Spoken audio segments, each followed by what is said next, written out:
I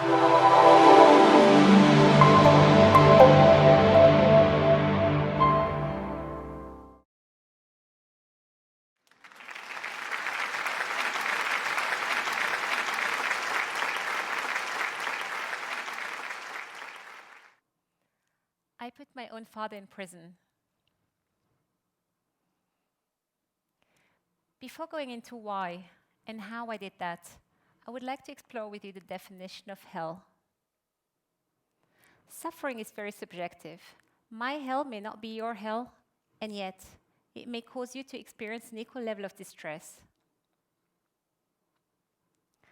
Adversity comes in different shapes, and nobody is immune from it. How many of you have experienced some sort of adversity? Be it the current pandemic, abuse, heartbreak, illness, betrayal, grief, depression, the list goes on. Of course, some people get hit more than others.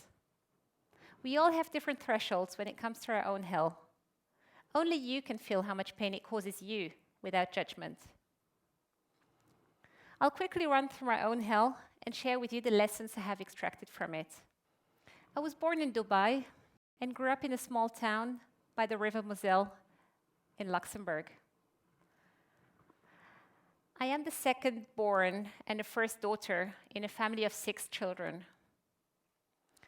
My mother was a doctor, my father a pharmacist. I loved playing football and impersonating Michael Jackson. I was more of a tomboy and was not into dolls, pink, or glitter. Nothing atypical so far, you may say. When I was 9 years old, my father first molested me. Many people have asked me the question that many victims of sexual abuse get asked.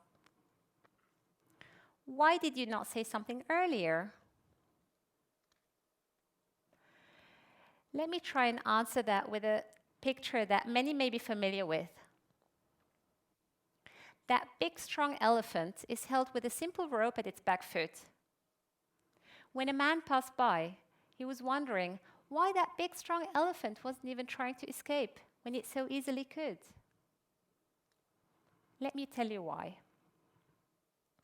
When the elephant was young, it was held with that same exact rope at its back foot. Growing up, the animal is conditioned to believe that it has no power to break free, despite it now being able to escape with just one simple move. If only it tried. When you are being sexually abused from the age of 9, the shame and guilt is strongly anchored in you, and you truly believe that your abuser has the ultimate power over you. Add excessive control, threats, and violence to the mix, and it may be understandable how I never said a word for 16 years. Then last year, out of the blue, at the age of 37, my hell continued. I was diagnosed with cancer.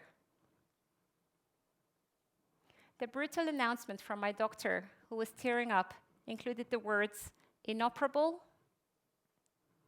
rare, invasive, and aggressive. After waking up from a long and complicated surgery, I was told that my cancer had spread. It was again that moment of extreme injustice that overwhelmed me, just like at the police station, that triggered me to stand up for myself. Facing my mortality pushed me to speak up and have a voice that was going to be heard loud and clearly, a voice for all those who can't. I mean, what more did I have to lose than my own life? 10 hours of surgery, 18 chemotherapy sittings, and 30 radiotherapy sessions later, I still can't believe that this cancer hell really happened not too long ago. It's as if I got hurled from one day to the other into that unknown surreal world with only one benign wish: to live long enough to see my babies grow. I could no longer relate to simple worries of people my age. After the heavy treatment, along with the invisible handicaps, comes this horrible fear of recurrence, and only time passing can help my peace of mind. I still have my chemo port under my skin, because you never know, do you? Nevertheless, I finally feel free, and most importantly, happy. Was I just unlucky, or are these consecutive punches somehow linked? I feel like I have been in fight-or-flight modes since the age of 9. I have, of course, been training my resilience since I was a child, day in, day out, which meant that when life gave me more punches in the face, that survival instinct was very familiar to me. I believe that what got me through the different health situations was my ability to dissociate myself from reality. I disconnected myself from the gravity of the situation, removed all emotions, and tried to remain as pragmatic as I could. This does not feel that I did not feel anger, pain, or fear. I welcomed them in the beginning, but could not allow myself to remain in that state for too long. One should not reject these emotions, as they are part of the process. But after a week of feeling sorry for myself, I had to stand up and get going. I knew that nobody will care more about my well-being than me. That's why surrounding yourself with people that pity you is of no use after a while. Empathy is fine, sympathy not so much. So, what are the 3 steps that will help you overcome your own hell? First step, try and realize that your own self-value can only come from within. What do I mean by that? Well, when you're a child, you seek the approval of your parents. When you're a student, you want your teachers to tell you, well done. When you're working, you're looking for your boss to tell you, you are good enough to be promoted. The examples go on. My point is, your self-value should never depend on anyone or anything. If you can get to a point that when you look at yourself in the mirror, you love and accept that person looking back at you, and you would not want to change a thing physically or character-wise, then that's a huge step towards happiness during or after adversity. The alternative is this conditional, never-ending pursuit of happiness. My second step, try not to get bitter at the world despite the punches. Keep trusting, remain open for new love, be kind. Life is beautiful when you don't hold a grudge. I have no negative emotions towards anyone. I am free. Hatred is an active emotion, and I'd rather use that energy for myself and my children. Third step, look for that little positive in the overall negative, which will become your driving force to get you through the storm. A way of training your positive thinking is by expressing gratitude each and every day. The positive mindset is extremely powerful, even if it is often hard to implement when you find yourself overwhelmed by worries, fear, and pain. Of course, gratitude often naturally comes when you've had a near-death experience like I did with cancer.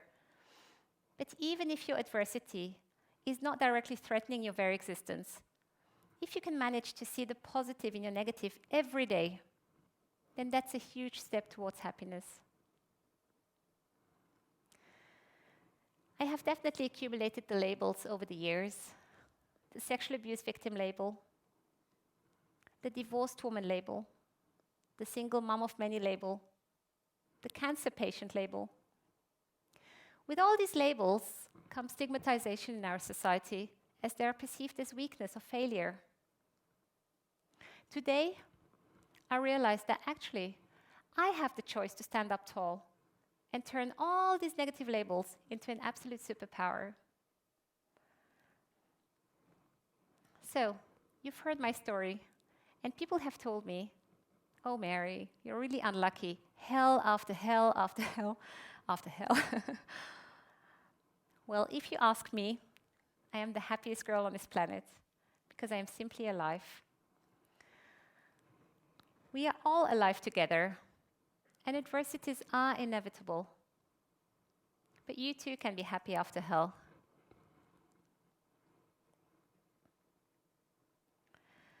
Realize that your own self-value can only come from within. Do not get bitter at the world, and look for that little positive in the overall negative. Thank you.